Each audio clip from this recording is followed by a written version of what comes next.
रीना ने श्वेता को बताया कि उस रात जो उसके साथ था वो कोई और नहीं विक्रम मलिक था। श्वेता को समझ पाती उससे पहले ही रीना उसे कुछ तस्वीरें दिखाती है जिनमें न केवल विक्रम और श्वेता बल्कि जैस्मीन भी थी। तुम उस रात पार्टी में आई सबसे खूबसूरत लड़की थी, सबकी नजरें तुम पे ही थी, यहाँ तक कि विक्रम भी तुम्हें देखकर दीवाना हो गया था। उसने तुमसे बात करने की कोशिश की मगर जब उसने तुम्हारे मुंह से राजीव का नाम सुना तो वो रुक गया। थोड़ी ही देर बाद जब जैस्मीन को विक्रम के बारे में पता चला तो उसने विक्रम से कहा कि राजीव असल में तुम्हारा एक्स हस्बैंड था। विक्रम को लगा कि जब तुम्हारी जिंदगी में कोई नहीं है तो वो तुमसे बात कर सकता है। आगे तुम्हें और विक्रम दोनों को ही जैस्मीन ने खूब शराब पिलाई और तुम दोनों को नशे की हालत में होटल के कमरे में भेज दिया। श्वेता गुस्से से लाल हो गई थी। जैस्मीन पे भरोसा करना उसे उसकी जिंदगी की सबसे बड़ी गलती लग रही थी। शादी के बाद वो जैस्मीन से हमेशा सिर्फ इसलिए बात करती थी क्योंकि वो राजीव की बहुत अच्छी दोस्त थी। उस रात श्वेता का पार्टी में जाने का मन भी नहीं था, लेकिन जब जैस्मीन ने सामने से उसे इतनी बार साथ चलने के लिए कहा तो श्वेता खुद को रोक ही नहीं पाई। आज गाड़ी में बैठी श्वेता बार बार यही सोच रही थी कि काश उसे उस रात पार्टी में जाने के लिए मना कर दिया होता। क्या पता आज उसकी जिंदगी कुछ और ही होती। बीती बातों के बारे में सोचकर अब कोई फायदा नहीं है, आगे का सोचो। कैसे सोचूं? जब से मुझे ये खबर मिली है कि मैं मां बनने वाली हूं तब से मेरी जिंदगी पूरी तरह से पलट गई है। पहले मेरी शादी टूट गई और फिर एक अनजान आदमी ने मुझे अगवा करने की कोशिश की और अब मैं आपके साथ हूं। ना जाने आगे और क्या क्या होने वाला है। कुछ नहीं होगा, मैं जैसा कहती हूँ वैसा करो। क्या चाहती हैं आप मुझसे? सबसे पहले तो उस राजीव को अपनी जिंदगी से निकालो, उसे तलाक दे दो। रही बात जैस्मीन की तो उसे संभालना कोई बड़ी बात नहीं है।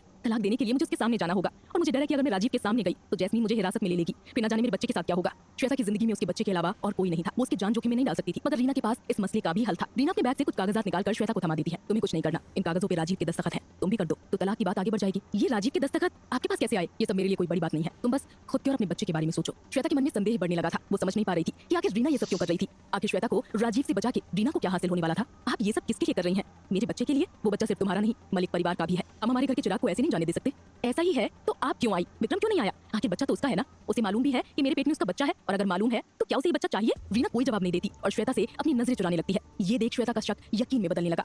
आप मेरी पूरी जिंदगी बदल देना चाहती हैं, वो भी एक ऐसे बच्चे के लिए जिसके बाप को उसकी परवाह भी नहीं। ऐसा नहीं है, ऐसा नहीं है तो कहाँ है विक्रम? मेरी बात करवाइए उससे। श्वेता, विक्रम अब इस दुनिया में नहीं रहा। श्वेता को फिर एक झटका लगता है। आखिर जब उसके पेट में पल रहे बच्चे के बाप का ही देहांत हो गया था तो रीना उसे घर क्यों ले जा रही थी? आखिर मलिक परिवार श्वेता से क्या चाहता था? जिंदगी श्वेता के साथ अजीब खेल खेल रही थी। उसे हर मोड़ पे नए खुलासे और धक्के मिल रहे थे। अब जब इतनी मुश्किलों से जूझने के बाद श्वेता को उसके बच्चे के पिता के बारे में पता चला तो साथ ही साथ ये भी खबर मिली कि उसका देहांत हो चुका था। श्वेता के मन में भले ही विक्रम के लिए प्यार की भावना नहीं थी, लेकिन जितना उसके बारे में सुना था उसे उससे मिलने की इच्छा होने लगी थी। मगर अब ये मुमकिन नहीं था। ये सदमा श्वेता के चेहरे पे साफ झलक रहा था। उसके साथ गाड़ी में बैठी रीना को भी उससे हमदर्दी थी। कुछ ही दिन पहले न्यू होराइजन हॉस्पिटल में हम विक्रम को लेकर गए थे। वहाँ के डॉक्टर्स ने बहुत कोशिश की मगर वो उसे बचा ना सके।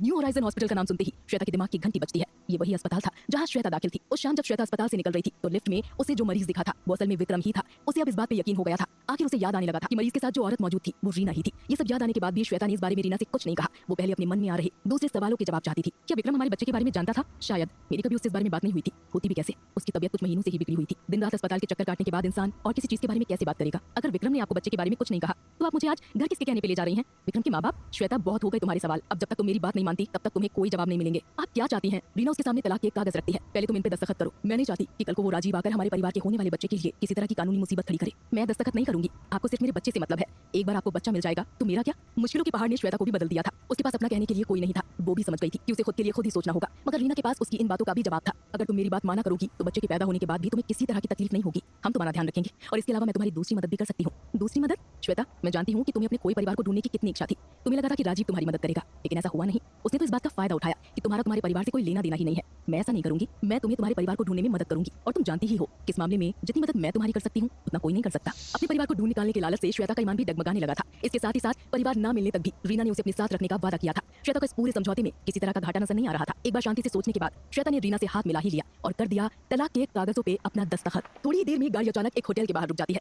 हम आपके परिवार से होटल में मिलने वाले हैं। नहीं, मैं यहाँ तुम्हें फ्रेश होने के लिए लाई हूँ। तुम मलिक परिवार से मिलने जा रही हो, तुम्हें सच सवर के चलना पड़ेगा। अंदर मैनेजर तुम्हें कमरे तक ले जाएगा। जल्दी तैयार होकर आओ, मैं तुम्हें यही मिलूंगी। कई दिनों बाद आज श्वेता को फिर सजने संवरने का मौका मिला था। उस फूल सी दिखने वाली श्वेता की जिंदगी कुछ इस तरह पलट गई थी कि उसने पिछली बार आईना कब देखा था उसे ये तक याद नहीं था। होटल के कमरे में जब उसने रीना की दी हुई आसमानी नीले रंग की डिजाइनर साड़ी पहनी तो वो किसी अप्सरा से कम नहीं लग रही थी। उसके शरीर का आकार कुछ इस तरह निकल रहा था कि मानो ऊपर वाले ने उसे सोने से तराशा हो। उसकी रात सी गहरी आंखों में किसी समुद्र से ज्यादा गहराई दिख रही थी। जब वो सच सवर कर रीना के पास आई तो रीना की आंखें भी खुली की खुली रह गई थी। जहाँ रीना ने गाड़ी का दरवाजा खुद खोला वही श्वेता के लिए होटल का मैनेजर खुद दरवाजा पकड़ के खड़ा था। रीना को भी मन ही मन समझ आ गया था कि आखिर विक्रम श्वेता का दीवाना क्यों हुआ था। गाड़ी में बैठते ही रीना और श्वेता के बीच फिर से बातचीत होने लगी थी। तुम दिखने में तो मलिक परिवार के लेवल की ही लग रही हो। बस अब देखना ये है कि तुम रहन सहन में हमारे कदम से कदम मिला पाओगी या नहीं। मैं कोशिश करूंगी। वैसे आप मुझे अपने परिवार से क्या कहकर मिलवाने वाली हैं? अब विक्रम तो रहा नहीं तो ना ही मैं उसकी पत्नी बन सकती हूँ और ना ही तुम मलिक परिवार को उनका चिराग दे रही हो। उसके लिए तुम्हें विक्रम की पत्नी होना जरूरी नहीं है। तुम विक्रम की गर्लफ्रेंड, पार्टनर कुछ भी कहलाओ, हमें उससे कोई फर्क नहीं पड़ता। रीना की बातों से एक चीज तो साफ थी कि श्वेता के पेट में पल रहे बच्चे का महत्व बहुत था। होता भी कैसे नहीं, आखिर मलिक परिवार का लाखों करोड़ों का व्यापार था। श्वेता का बच्चा कल को इस सब पे राज करने वाला था। बच्चे के पैदा होने से पहले ही उसका भविष्य सुनहरे अक्षरों में लिख दिया गया था। इस बात से श्वेता भी बहुत खुश थी, मगर वो इतनी भी बेवकूफ नहीं थी कि रीना की हर कही बात को वो सच मान ले। आप मेरे बच्चे के लिए इतना क्यों कर रही हैं? आखिर हिस्सेदार बढ़ेंगे तो आपके हिस्से का साइज भी तो छोटा हो जाएगा ना। वेरी गुड, मुझे लगा नहीं था कि इतनी जल्दी तुम इतने होशियार सवाल करने लगोगी। ठीक है, अब जब बात हो ही गई है तो तुम आगे की कहानी भी जान ही लो। हम 4 भाई बहन हैं। मेरे 3 बड़े भाई ओम, जय, जगदीश और मैं रीना। जैसा कि मैं कह चुकी हूँ, मेरे 2 बच्चे हैं। जगदीश भाई साहब के भी 2 हैं और जय भाई साहब का एक ही बच्चा था, वो था विक्रम। रही बात ओम भाई साहब की, तो उनका भी एक बेटा है। अब तक हमें सिर्फ विक्रम के बच्चे के बारे में पता चला है, इसीलिए अब आगे की पीढ़ी उसी बच्चे पे टिकी हुई है। रीना की बातों में कुछ छुपा हुआ सा था और ये बात श्वेता को भी अटपटी सी लग रही थी। आपने कहा कि आपको सिर्फ विक्रम के बच्चे के बारे में पता है, इसका क्या मतलब हुआ? मलिक परिवार जितना ही अपने बिजनेस के लिए मशहूर है, उतना ही अपने अफेयर्स और नाजायज बच्चों के लिए बदनाम है। कुछ साल पहले तक सभी को लगता था कि विक्रम ही हमारे परिवार का बड़ा बेटा है। फिर अचानक एक दिन विक्रांत ने ओम मलिक के बेटे के रूप में एंट्री ली। गाड़ी जैसे जैसे मलिक परिवार के आलीशान बंगले की तरफ बढ़ रही थी, वैसे वैसे उनके राज भी श्वेता के सामने खुलने लगे थे। अब श्वेता के लिए पीछे हटने का रास्ता बंद हो गया था। इस सब में मुझे क्या करना है? कुछ नहीं, तुम बस अपना और बच्चे का ख्याल रखो और याद रखना कि तुम्हें इस परिवार में मैं लेकर आई हूँ। अब आगे जाकर जब भी हमारे हिस्सों की बात हो तो तुम और तुम्हारा बच्चा मेरा साथ दोगे। यहाँ बात लाखों करोड़ों की हो रही थी। इतने पैसों के सामने किसी का भी ईमान डगमगा जाता, लेकिन श्वेता को इस वक्त सिर्फ अपने और अपने बच्चे की सुखद जिंदगी से मतलब था। इसलिए उसने चुपचाप रीना की बात मान ली। दिलचस्प होने वाला था, क्योंकि देखते ही देखते वो दोनों बंगले पे पहुंच ही गए थे। मलिक परिवार का घर कहने के लिए बंगला था, लेकिन किसी महल से कम नहीं था। गेट से अंदर घुसते ही एक बड़ा सैलून था, जिसके बीचों बीच एक बड़ा सा फव्वारा था। आगे गाड़ियों की इतनी लंबी कतार थी, मानो गाड़ियों का शोरूम हो। आसपास इतने नौकर चाकर काम करते हुए दिख रहे थे कि श्वेता तो बीच गिनती में ही थक गई थी। उनकी गाड़ी जैसे ही वरांदे के पास आकर रुकी तो 2 दरबान दरवाजा खोलने आ गए। श्वेता का पहला कदम जमीन पे नहीं पड़ा, बल्कि लाल रंग के मखमल से बने कालीन पे पड़ा। श्वेता अपना सामान उठाने जाती, उससे पहले नौकरों ने उसका सामान उठा लिया। बाहर से देख के श्वेता को एक पल के लिए अपने पिछले मकान का भी ख्याल आया, जिसमें सिर्फ एक कमरा था। जिंदगी ने जिस तेजी के साथ उसे जमीन पे पटका था, ठीक उसी तेजी से उसे आसमान की ऊंचाइयों तक ले आई थी। और गौर करने की बात तो ये थी कि अब तक उसने घर अंदर से देखा भी नहीं था। श्वेता रीना के साथ आगे बढ़ती है तो उसका स्वागत करने के लिए काले सूट में एक लंबा चौड़ा आदमी 2 नौकरों के साथ उसका इंतजार कर रहा होता है, जिसे घर का बुजुर्ग समझ श्वेता उसके पांव छूने के लिए झुक जाती है। ये देख रीना उसे रोक देती है। अरे अरे, ये क्या कर रही हो? ये हमारे घर के मैनेजर हैं, रमेश जी। ओह सॉरी, मुझसे गलती हो गई। रमेश जी, ये श्वेता है, विक्रम की गर्लफ्रेंड। इनका खूब अच्छे से ख्याल रखिएगा, ये इस खानदान को उसका चिराग देने वाली है। रीना जी, आप बेफिक्र रहिए, आप बस हुक्म दीजिए। श्वेता भी रमेश को देखकर दंग रह गई थी। उसने होटल या ऑफिस के मैनेजर के बारे में सुना था, पर पहली बार वो घर के मैनेजर से मिल रही थी। अब उसके मन में बस एक ही बात चल रही थी कि अगर घर का मैनेजर इतना प्रभावशाली दिखता है तो घर के मालिक कैसे दिखते होंगे। वैसे उसे इसके लिए अब और इंतजार नहीं करना था। रीना सीधा श्वेता को ओम मलिक से मिलवाने ले जाती है। श्वेता ओम के कमरे के बाहर खड़ी रहती है। वो इतने बड़े आदमी के कमरे में सीधे सीधे नहीं घुस सकती थी। रीना के इशारा करते ही श्वेता धीरे से अंदर कदम रखती है। श्वेता, इनसे मिलो, ये हैं ओम भाई साहब। रीना कुर्सी पे बैठे ओम को देखती तो घबरा जाती है, उसे चक्कर सा आने लगता है। वो गिरती कि रीना उसे संभाल लेती है। संभालो खुद को, ये क्या हुआ तुम्हें? कुछ नहीं, वो बस चक्कर आ गए। रीना को लगा कि शायद श्वेता ओम जैसे बड़े बिजनेसमैन को देखकर नर्वस हो गई होगी, लेकिन ऐसा नहीं था। दरअसल बात ऐसी थी कि ओम दिखने में किसी भूत आत्मा से कम नहीं थे। उनका शरीर पतला सा था और आंखें बड़ी बड़ी। उनका शरीर इतना बेरंग था कि मानो जैसे उनके शरीर में खून बहता ही ना हो। श्वेता ने इस बारे में कुछ नहीं कहा, क्योंकि वो इतने बड़े आदमी को नाराज नहीं करना चाहती थी। उसने चुपचाप उनका आशीर्वाद लिया और रीना के पास बैठ गई। ओम जानते थे कि उनके सामने बातचीत करने से सभी शर्माते थे, इसीलिए उन्होंने खुद ही बात छेड़ दी। तो तुम हो श्वेता?